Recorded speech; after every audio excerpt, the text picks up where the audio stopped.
J'ai appris la nouvelle à la radio le 17 octobre 1998. Nous étions un samedi après-midi et j'attendais les résultats des matchs de football. C'était le jour de mon 38e anniversaire. La BBC annonça l'arrestation à Londres de l'ancien dictateur chilien, le général Augusto Pinochet, en réponse à la requête présentée par un juge espagnol. L'information était intéressante car ce n'est pas tous les jours qu'un ancien chef d'État se retrouve placé en détention. Sans donner plus de détails, on disait que la demande d'extradition reposait sur des accusations de crimes de génocide, de torture et des disparitions commis durant ces années à la tête du Chili, depuis le jour du coup d'État qui le porta au pouvoir le 11 septembre 1973 jusqu'à son retrait de la présidence en mars 1990. La nouvelle de l'arrestation déclencha une vague de colère, de joie et d'incrédulité. Le gouvernement chilien protesta, en soulignant les qualités d'ancien président et de sénateur à vie de Pinochet, qui lui conféraient une immunité complète. « C'est une transgression des normes internationales », déclara son fils à une foule qui lançait des œufs sur la résidence de l'ambassadeur britannique à Santiago. « Un acte lâche », clama la fondation Pinochet, gardienne de son héritage. Il dormait quand la police a pénétré dans sa chambre à la clinique. Les opposants à Pinochet, en revanche, étaient aux anges. Enfin, il peut être interrogé sur le sort de nos proches, déclara le président de l'Association des familles des disparus. Une occasion unique de répondre des violations des droits humains commises par son régime, dit María Isabel Allende, la fille du président Salvador Allende, mort le jour du coup d'État.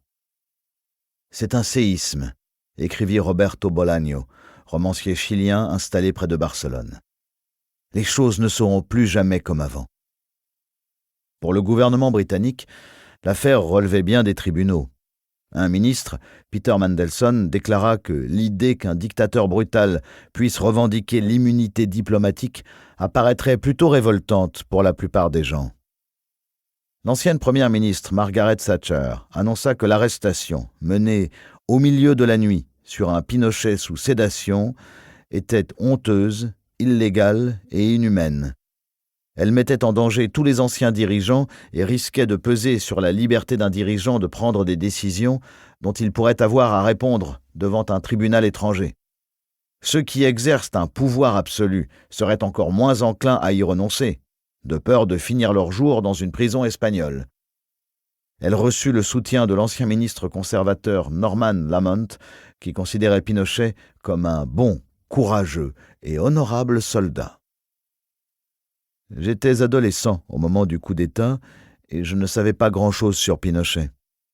Au cours des années suivantes, je ne me suis pas rendu au Chili et les Chiliens dont je fis la connaissance étaient surtout des étudiants en droit qui suivaient mes cours ou des universitaires exilés en Europe.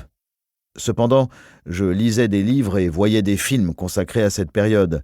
Et en 1991, j'ai assisté à une représentation de la pièce d'Ariel Dorfman, Death and the Maiden, La jeune fille et la mort, au Royal Court Theatre à Londres.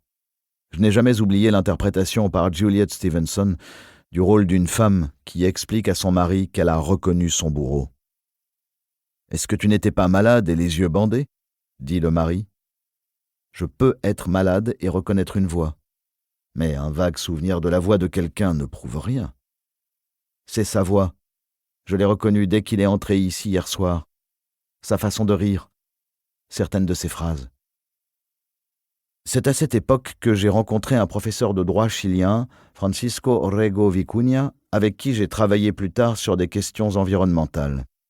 J'ignorais qu'il avait servi comme ambassadeur de Pinochet à Londres, jusqu'au moment où ce détail a ressurgi et a fait capoter son élection comme juge à la Cour internationale de justice.